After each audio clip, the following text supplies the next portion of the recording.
कोकणातील प्रत्येक घटनेवर असणार आहे आमची नजर।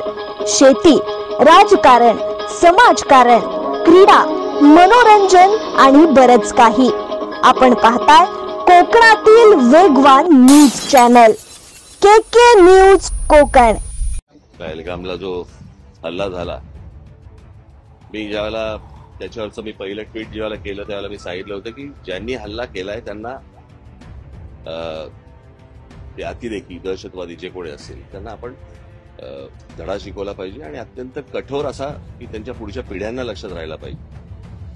पण दहशतवादी हल्ल्याचं उत्तर युद्ध नसतं। या वायुदलाने एअर स्ट्राईक केलेल्या पाकिस्तान मधल्या अतिरेकी तळांवरती 35हून अधिक अतिरेकी ठार झाल्याची माहिती देखील लष्कराने देखील काही वेळापूर्वी पत्रकार परिषद घेतली, त्यांनी पुष्टी केलेली आहे या संदर्भात। मला काय आपल्याकडे भारतात जो आता कुठे ते पहलगामला जो हल्ला झाला, मी ज्यावेळेला त्याच्यावरचं मी पहिलं ट्विट जेव्हा केलं त्यावेळेला मी सांगितलं होतं की ज्यांनी हल्ला केलाय त्यांना ते अतिरेकी दहशतवादी जे कोणी असेल त्यांना आपण धडा शिकवला पाहिजे आणि अत्यंत कठोर असा की त्यांच्या पुढच्या पिढ्यांना लक्षात राहायला पाहिजे। पण दहशतवादी हल्ल्याचं उत्तर युद्ध नसतं, कळलं का? युद्ध हे काय उत्तर नाही। आता अमेरिकेमध्ये 2 ट्विन टावर्स पाडले, पेंटागॉन वरती त्यांनी हल्ला केला म्हणून त्यांनी जरा जाऊन युद्ध नाही केलं, त्यांनी ते अतिरेकी ठार मारले। हे तुम्ही दुसऱ्या देशामध्ये युद्ध परिस्थिती आणायची आणि आता ते काय मॉक ड्रिल करायचं आणि मग ते सायरन वाजवणार वगैरे वगैरे। मुळात ही गोष्ट का घडली हे पण आपण लक्षात घेण्यासारखं आहे। मला असं वाटतं की थोडंसं अंतर्मुख होऊन आपण आपला विचार करणं खूप गरजेचं आहे। पाकिस्तानला काय बरबाद, अगोदरच बरबाद झालेला देश आहे तो, त्याला काय बरबाद करणार तुम्ही? आणि प्रश्न असा आहे की ज्या अतिरेक्यांनी हल्ला केला त्या अतिरेकी अजून तुम्हाला हातात सापडलेले नाहीयेत। ज्या ठिकाणी इतके हजारो काय ज्याला आपण पर्यटक जिथे जात आहेत, इतकी वर्ष जात आहेत, तिथे सिक्युरिटी का नव्हती? हे मला असं वाटतं हे प्रश्न जास्ती महत्वाचे आहेत।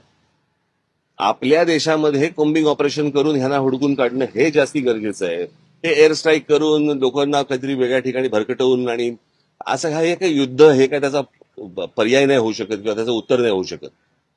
आणि दुसरी गोष्ट म्हणजे आता कसं झालं की ह्या सगळ्या याच्यामध्ये कसं आहे, सरकारच्या चुका ह्या तुम्हाला दाखवल्याच पाहिजे।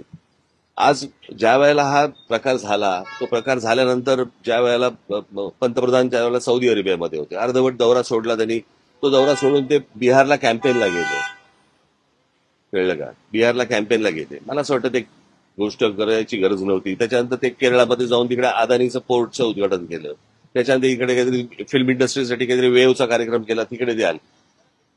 इतकी जर गंभीर परिस्थिती आहे तर या गोष्टी टाळता आल्या असत्या। आणि त्याच्यानंतर येऊन ते काय मॉक ड्रिल करायचं आणि मग काहीतरी एअर स्ट्राईक करायचं, मला असं वाटतं की हे काही उत्तर नाही या गोष्टींवरचं। जे अतिरेकी आहेत, ज्यांनी हा हल्ला केलेला आहे, मला असं वाटतं त्यांना हुडकून काढणं, त्यांचा बंदोबस्त करणं आणि संपूर्ण देशभर मला असं वाटतं की तुम्ही हे मॉक ड्रिल करण्यापेक्षा कोम्बिंग ऑपरेशन्स करा जिकडे जिकडे तुम्हाला माहिती आहेत। आज आपल्या देशामधलं पोलीस दल आणि या सगळ्या लोकांना, खास करून मुंबई महाराष्ट्रामधल्या पोलीस दलाचं तर मी त्यांची प्रशंसाच करेन की त्यांना सगळ्या गोष्टी माहिती आहेत, कुठे कोणत्या गोष्टी चालू आहेत आणि कुठे काय चालू आहे ते, कळलं का? आज आपल्या देशातले प्रश्न संपत नाहीयेत आणि आपण काहीतरी युद्धाला आपण काहीतरी सामोरे जातोय। मला असं वाटतं ही काही योग्य गोष्ट नाही। आज नाक्यावरती ड्रग्ज मिळत आहेत, हे ड्रग्ज येत आहेत कुठून, काय येत आहेत, मला असं वाटतं या गोष्टींच्या खोलात तुम्ही जाणं गरजेचं आहे। लहान लहान पोरं आता ड्रग्ज घ्यायला लागली, शाळा कॉलेजमधली पोरं, ह्यांच्यापर्यंत ड्रग पोहोचतोय कसा, हे प्रश्न आता सगळ्यात महत्वाचे आहेत। युद्ध हे काही आता ह्याचं उत्तर नाहीये। एअर स्ट्राईकला ऑपरेशन सिंदूर असं नाव दिलेलं आहे, जोडण्याचा प्रश्न परत मी तेच सांगतो ना, हे काही नावं बिवं देऊन ह्याने काही भावनाचा काही विषय येत नाही। प्रश्न असा आहे की तुम्ही नक्की काय पाऊल उचलताय आणि हे इतके दिवस जे काही कार्यक्रम जे झाले, ह्या कार्यक्रमांची काय आवश्यकता नव्हती। नाम को पहचान बनाना कोई आसान काम नहीं है, इसके लिए चाहिए मेहनत, लगन और भरोसा। और इसी भरोसे के साथ टैबा कैटरर्स एंड डेकोरेटर्स लेकर आए हैं आपके लिए सभी तरह के पार्टी फंक्शन, जैसे वेडिंग के लिए, प्री वेडिंग के लिए, हल्दी कार्यक्रम के लिए, बर्थडे पार्टी के लिए शानदार डेकोरेटिंग और कैटरिंग की सुविधा।